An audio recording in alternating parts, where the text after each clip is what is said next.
Menjelang lengser, Jokowi makin lemah dan terpojok. Antoni Budiawan.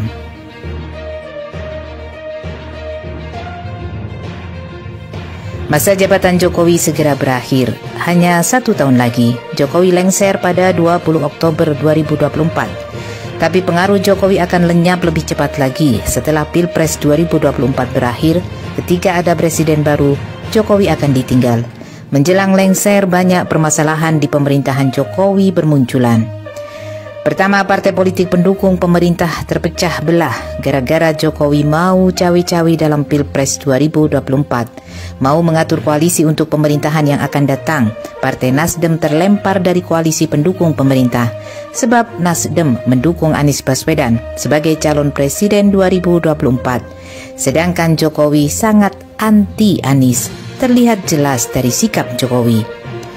Kemudian PKB keluar dari koalisi Kebangkitan Indonesia Raya yang diinisiasi Gerindra dan PKB. Lagi-lagi akibat campur tangan Jokowi yang terlalu dalam.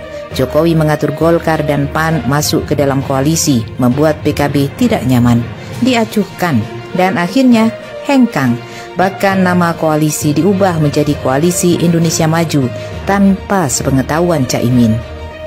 Yang lebih parah, konflik antara Jokowi dengan Megawati PDIP, partai yang mengusung dan menjadikan Jokowi presiden 2 periode. Masalahnya sepele, Jokowi mau berperan bagaikan Godfather tetapi gagal. Ternyata Ganjar Pranowo tegak lurus kepada Megawati. Ganjar bukan tipe pengkhianat partai. Padahal Ganjar sebelumnya merupakan pilihan utama Jokowi untuk Capres 2024.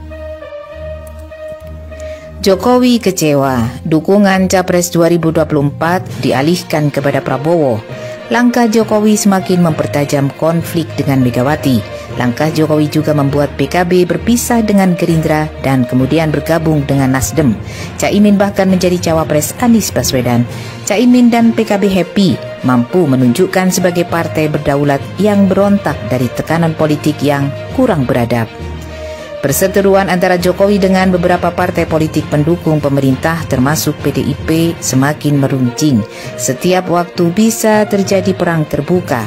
Pada beberapa kasus sudah dimulai. Nasdem mulai mengkritisi kebijakan Jokowi, kereta cepat, utang yang semakin besar, dan banyak lainnya. Sekjen PDIP Hasto Kristianto juga sempat mengkritik food estate yang dianggap gagal. Berbagai permasalahan lain yang tak kalah memprihatinkan mulai bermunculan, melibatkan pejabat tinggi negara sampai tingkat menteri. Korupsi BTS 8 triliun di Kemenkominfo mempertontonkan perilaku dan moral barbar.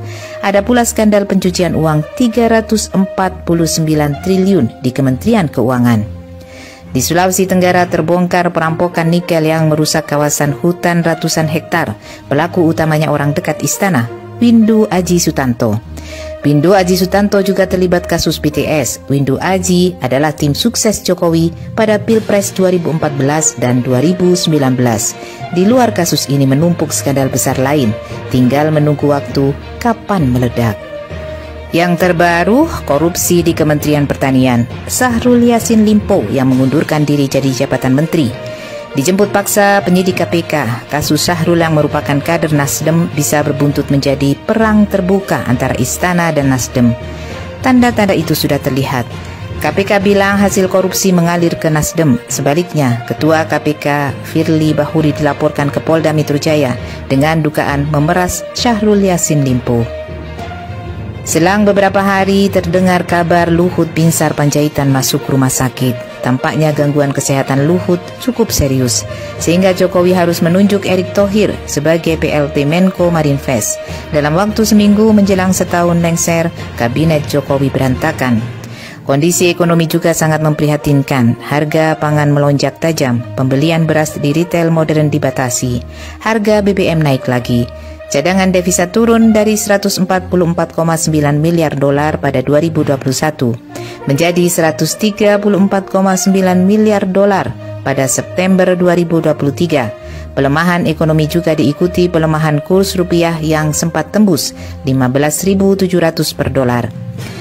Semua ini menunjukkan posisi Jokowi semakin lemah dan terpojok. Saat ini Jokowi hanya bisa bergantung pada Prabowo.